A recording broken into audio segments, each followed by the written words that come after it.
Hey, Kev, back with you from Kev's Can Cave. Appreciate you stopping by. If you've never been here before, welcome. Uh, Big thumbs up to you for stopping by. Anyway, wanted to talk about oil cans today, and I wanted to share with you a tip or something I've seen out at a friend of mine's house. I mean, the inspiration you get for making videos, you just want to share stuff you've never seen before. At least that's the kind of guy I am.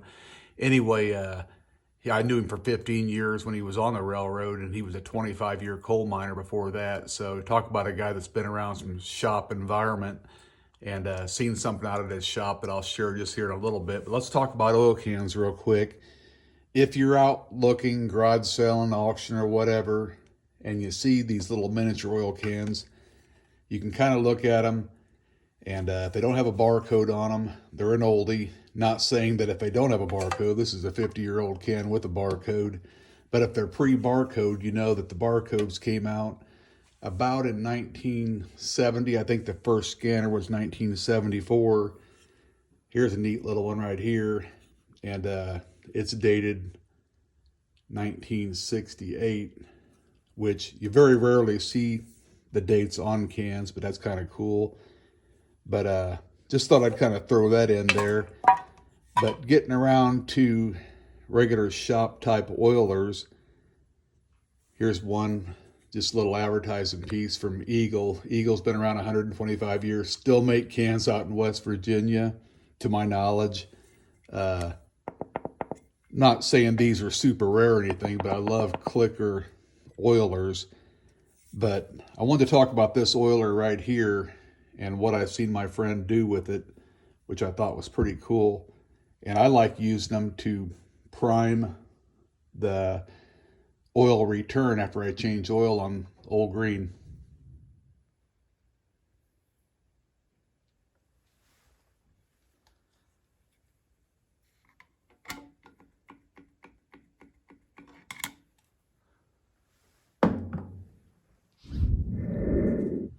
Unless you don't drain all the oil out of Old Green, you pretty much got to prime it to get the pump started.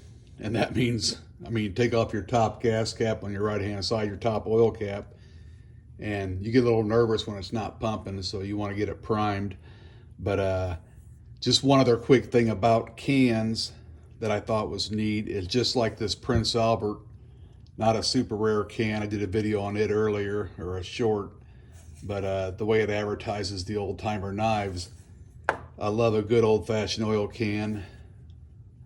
Here's a True Test that's advertising their paint. So I think that's pretty cool. But anyway, let's get back to the shop tip that a friend of mine showed me. All right, here's a tip my friend showed me. He said, you know, on these old oil cans, how you sit there and pump them and you never really know where the oil's at. So you're just trying to put some oil on a little bolt or something. I know it looks pretty simple, but I thought this is kind of cool. Anyway, what I did is I came home and take a piece of tubing. This is a battery vent line off a battery I just bought. Cut you off a little piece, which fits perfectly on these because they're kind of cone shaped. And I took it a step further. Oh, let me show you what it does here. You can actually see where the oil is in your line. So if you want to get it pressurized or whatever, you can actually see what's going on instead of being surprised by the oil, which I thought was pretty cool. I took it a step further. He had a big 30 on his can for 30 weight. And what I did was I took, because I didn't want the can's greasy too, I didn't want to mark the can. I took a Mickey's Big Mouth beer cap, pried the plastic off of it,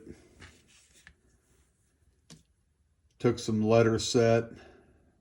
Letters you can get, they're pretty cheap. I stuck them on there, made a couple crisscrosses with an X-Acto knife. Now I've got my 50 weight oil I use for Old Green marked. And if you look over here, you'll see all these little wire shelf deals, protectors, plastic things. I've got a ton of them left over, like you always got stuff left over, but they actually fit perfectly on here. So there you go. Now you know where your oil's at inside your old oil spray can or squirt can. Have a good one. Appreciate you liking, subscribing. Give me a comment, whatever you got. Would love to have you join me here in the Can Cave. Thank you. Bye-bye.